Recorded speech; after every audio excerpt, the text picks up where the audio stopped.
This time on EDM Matters, Flume goes viral, Antwoord gets cancelled for assaulting a gay artist, Electric Zoo gets slammed for their security, and the first ever DJ set from space. All this and more on EDM Matters. Hey, welcome again to Season 2 of EDM Matters. I'm Matt Meadow. These are the songs and stories that matter. The biggest story of the past month, without a doubt, is Flume's wild ass eating at Burning Man. A video was uploaded to Flume's rumored girlfriend's Instagram story where you could see someone in a crowd holding up a whiteboard that said, "Does Flume even eat ass?" According to the woman who was holding the sign, Flume gave him a thumbs up and they took the chance to erase the board and write back, "Prove it." And he did. The video was short and didn't really feature the whole act, but it was enough to get the internet into an absolute frenzy. And look, Burning Man is Burning Man. This is hardly the craziest thing that happened during the gathering, but the fact that this was captured on camera and shared on social media says a lot about how the annual event has changed. With so many influencers and billionaires now attending, it's not the escape from reality that it once was. And I guess that's a bit sad, but, you know, times change. When Flume finally publicly acknowledged the video, he did it with the exact kind of tongue-in-cheek, pun absolutely intended, response that it needed. Another huge story from the past month wasn't so lighthearted. Antwoord, the South African duo of Ninja and Yolandi, found themselves in yet another horrible controversy as a video from 2012 of them assaulting a gay artist backstage at a festival and attempting to fabricate a sexual assault hit the web. Here's what happened. In the video, Ninja runs up to Andy Butler of the band Hercules and Love Affair, who was openly gay, seemingly unprovoked, and spits in his face, saying, "It's nice to see you, I haven't seen you in so long."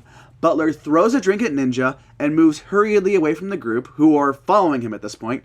Yolandi can be heard chasing after him, yelling, "Run, run, run for your life." After Butler makes it away, Ninja's tone rapidly changes as he starts to tell everyone what went down. "Now here's the story, guys," he says. "He walked up on this young girl and he felt her bum and her and she's upset. Don't laugh anymore." By the time they make it to another group backstage, the victim has changed to Yolandi and they recite their spiel. Yolandi fake tears up and everyone else buys it. And when they finally move on, Ninja says, "She's like Marilyn Monroe. This is Oscar award winning." I can't even begin to describe how utterly disgusting and wrong this is. I don't really think I have to. Ninja wrote a response to the video saying how it had been cleverly edited and how the videographer held a grudge against the group. But isn't that exactly what you'd say if you were trying to discredit someone? And as for the editing, there's no way to edit together the kind of actions that they were perpetrating. Even as a longtime fan of Antwoord myself, I have no qualms of saying I will never support them again. And I hate to pile on the negative news, but Electric Zoo got slammed last week by a huge amount of attendees who claimed they'd been inappropriately searched and, in some cases, sexually assaulted by security as they were entering the festival. It started with just a tweet and a couple posts on Reddit, but soon enough, a swath of people came forward offering their own similar stories. A lot of the accounts paint a similar picture. Attendee is waiting in line to get in.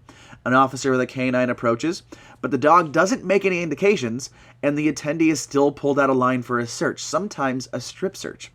Of course, all of the people recounting these stories claim they didn't have anything on them. They wouldn't publicly admit it if they did.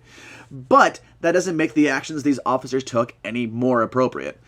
Izu put out a statement asking people to email them regarding their own incidents, but few actually believe anything will be done about it. After all that, I want to end on a more otherworldly note. The first ever DJ set from space just happened. We've seen DJs at the Great Wall of China, the Pyramids of Giza, and more, but it finally feels like we're reaching a new frontier. Whether it was a gimmick or not doesn't really matter, it actually happened. European Space Agency astronaut and future commander Luca Parmitano played a 12-minute set from 400 kilometers up, and that's really f***ing cool. Now that's all out of the way, let's get to the music. One of the biggest releases of the past month is the Griz and Subtronics collaboration Griztronics. Released just in time for Griz's annual Red Rocks headlining show, the collaboration has spawned a legion of remixes, bootlegs, and flips in the few short weeks that it's been out. While its popularity is no doubt due in large part to the production itself, the main vocal lead, "Oh the shit be hittin' different," has allowed it to reach meme and classic status in record time. You can find it on his Bangers 2 EP, along with another track called Push the Vibe that I personally have been searching for since October 2017. And when I finally heard it on the EP, I can't describe to you the feeling of relief, the weight off my chest. Holy shit, I finally found it. Another stellar collaboration out recently comes from Zhu and The Bloody Beetroots called Zoning. This is the latest in a string of collaborations for Zhu that includes Sophie Tucker and Nightmare, blending Zhu's deep house vibes and iconic vocals with guitar riffs from Bloody Beetroots makes this one an instant crossover hit. Speaking of crossovers, Diplo has gone full country. Just looking at his Spotify right now, you can see that he's comfortable rocking the cowboy vibe with a 10-gallon hat and embroidered button-down. His latest track with Morgan Wallen, called Heartless, which he's releasing under his real name Thomas Wesley, minus the Pence last name, is a masterclass in crossover genres with that country guitar twang and a slow trap beat. Finally, one of my own favorite releases of the past month was Gammer's This Is the End with David Spekter.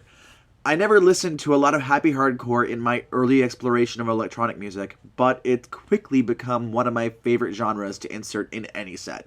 The combination of bright, emotional melodies with a fast-paced BPM is a surefire guaranteed combination for success.